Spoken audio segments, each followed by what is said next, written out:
nk'uko tubyesha ibinyamakuru byacu munsi Kirimbuzi Partizan ndetse na Bomb Today byamaze gutangaza neza ko umuyobozi wungirije w'akanama gashinzwe umutekano Dmitry Medvedev yavuze ko nta mbaraga zigomba kubaho mu rwego rwa politiki zigerageza kwishora muri politiki mu kurwanya leta yunze ubumwe y'Uburusiya. Ariko nanone ku rundi ruhande uyu muyobozi ukomeye cyane Medvedev yamaze no gusaba kandi guhuza imbaraga z'abayobozi ba federasiyo, uturere n'umujyi, amashyaka n'ingabo za leta kugira ngo bagere ku ntego z'igikorwa kidasanzwe no gushyiraho uburyo bw'iterambere bukomeje kugenda buzamuka mu Burusiya. Nabyumvise ko twinjiye mu nkuru zikomeye ku mutekano, politiki na diplomasi ku rwego mpuzamahanga. Tugiye kugaruka mu nkuru zikomeje kuvuga mu binyamakuru bigiye bitandukanye byandika ku biri kubera muri Ukraine. Nshuti yacu kadasohoka uri hose ngwino bana natwe kandi subscribe muri kuri Batewe tukukunda kunzagera tubane 5 kuri 5 muri izi nkuru zikomeye ngo ikaze. Nk'uko tubyesha ibinyamakuru byacu munsi Kirimbuzi Partizan ndetse na Bomb Today byamaze gutangaza neza ko ingabo za Ukraine zongeye kurasa mu mudugudu wa Kirimbuzi zikarasa ibisasu 7 bikomeye cyane, nk'uko ibiro bihagarariye Zelensky mu kigo gishinzwe kugenzura no guhuza ibibazo bifitanye isano n'ibya by'intambara muri Ukraine cyamaze kubitangaza. Bikaba byamaze gutangazwa neza ko izi ntwaro Ukraine ikomeje gukoresha ari intwaro zahawe na Nato ndetse na Amerika, bikaba bikomeje kugenda bifasha iki gihugu cya Ukraine mu kurwana n'Uburusiya. Uyu muryango w'ibihugu by'iburengerazuba Nato ndetse na Amerika byakomeje kugenda bereza Kiev ibitwaro bikomeye cyane bikomeje kugenda bifasha ku kibuga cy'umugano muri Ukraine. Bikaba byaratangajwe neza ko bamaze gutanga imbunda zikomeye cyane zigera kuri 400 zishobora kurasa ahantu kure cyane mu birometero nk'icumi. Ariko nanone ku rundi ruhande nk'uko tubyesha ibinyamakuru byacu mu Kirimbuzi Partizan ndetse na Bomb Today byamaze gutangazwa neza ko Turukiya yamaze kwirukanwa muri Nato. Ibi bikaba byatewe n'iki? Komeza bane natwe ukanda subscribe tugende tukugezaho amakuru akomeye cyane.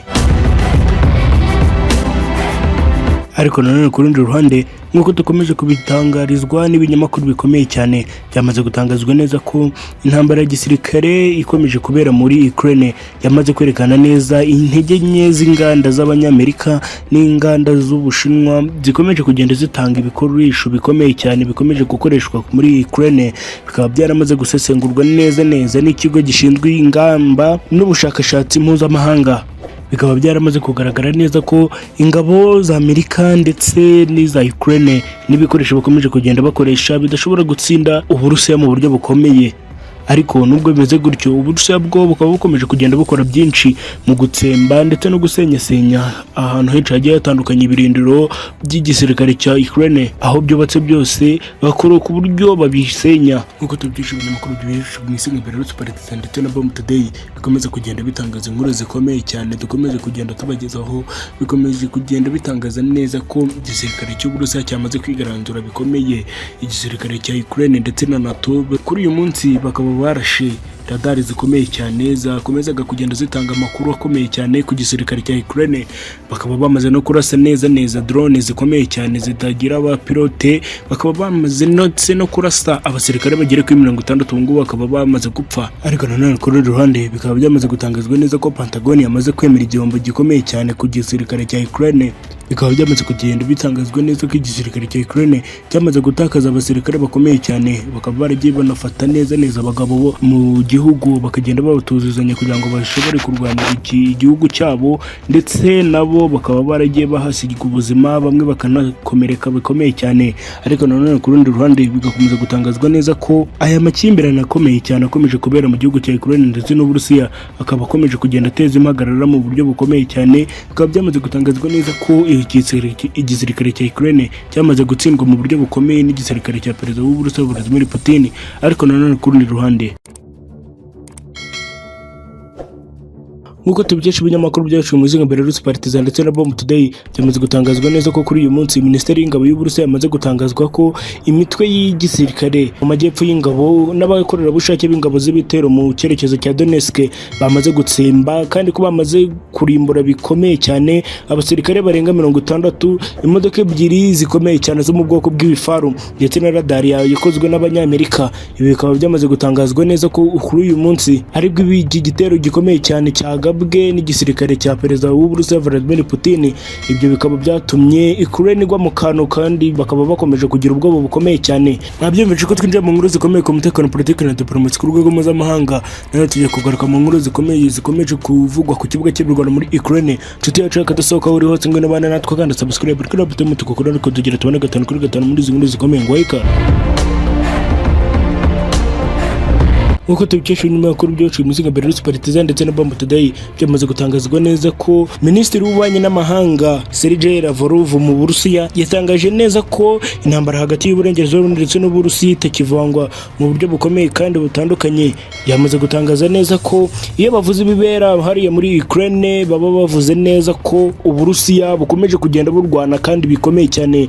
Abasirikare babo bakomeje kugenda bitoza bikomeye cyane kuri uyu munsi, bikaba bikomeza kugenda bitangazwa neza ko abasirikare b'Uburusiya bari gukorera imyitozo ikomeye cyane mu gihugu cya Belarus, aho bagiye gufatira imyitozo ikomeye cyane yo gutwara indege zikomeye cyane zizakomeza kugenda zikora byinshi mu ntambara. Nkuko twakomeje kugenda tubatangariza mu nkuru zikomeye, twakomeje kugenda tubagezaho, twakomeje tubabwira neza ko kuva ku tariki ya 24 z'ukwezi kwa kabiri Uburusiya bwatangije igikorwa gikomeye cyane gikomeza kugenda gikorerwa muri Ukraine. Perezida w'Uburusiya Vladimir Putin yise inshingano zayo kurinda abantu bakorewe ihohoterwa n'itsembabwoko n'ubutegetsi bwa Kiev. Ibi bikaba byarakomeje gukorwa n'ubu butegetsi bwa Kiev mu myaka 8 byose. Kubw'uyu muperezida w'Uburusiya Vladimir Putin, intego ye yo gutangiza iyi ntambara ikomeye cyane kwari ukubohoza Donbass ndetse no gushyiraho ibintu bikomeza kugenda byemeza neza kandi binashimangira umutekano w'Uburusiya. Ariko nanone ku rundi ruhande, ifatwa rya solidari n'ingabo z'Uburusiya hamwe n'uruhererekane rw'intsinzi ntoya ariko ikomeye cyane mu cyerekezo cy'Iburengerazuba byashyize abatavuga rumwe n'ubutegetsi imbere y'ihitamo rishoboka cyane, haba kwitanga cyangwa kwishora mu ntambara yo kurwanya Uburusiya kugeza aho irimbuka burundu ry'igihugu cya Ukraine rizakomeza kugenda rigaragara mu buryo bukomeye cyane. Bikaba byamaze gutangazwa neza ko ingabo z'ibihugu by'i Burayi barimo kugenda bitegura bikomeye cyane gutera Uburusiya ndetse ko bakomeje kugenda bakuzuzanya intware zikomeye cyane kugira ngo bazarebe ko bashobora gutsinda Uburusiya. Ariko nanone ku rundi ruhande, ingabo z'Uburusiya zatsembye radar ikomeye cyane igisirikare cya Ukraine cyari cyarahawe na Amerika ndetse na Nato. Bikaba byamaze gutangazwa neza ko uhagarariye ibikorwa by'ubutabazi muri ako karere yabwiye abanyamakuru ko iki gisirikare cy'Uburusiya cyamaze kurasa sitasiyo ya radar ya anti-battery y'ingabo za Ukraine mu mudugudu wa Sadovyi hafi ya Kherson. Ibi bikaba byateye igisirikare cya Ukraine ubwoba bukomeye cyane, bikaba biri gutuma neza batashobora kurwana mu buryo bukomeye kuko bamaze gutinya neza ibintu bikomeye cyane mu gisirikare cy'Uburusiya. Ariko nanone ku rundi ruhande byamaze gutangazwa neza ko Minisiteri y'Ububanyi n'Amahanga ivuga ko neza Uburusiya bwamaze guhagarika umubano wabwo na Estonia. Ariko nanone ku rundi ruhande,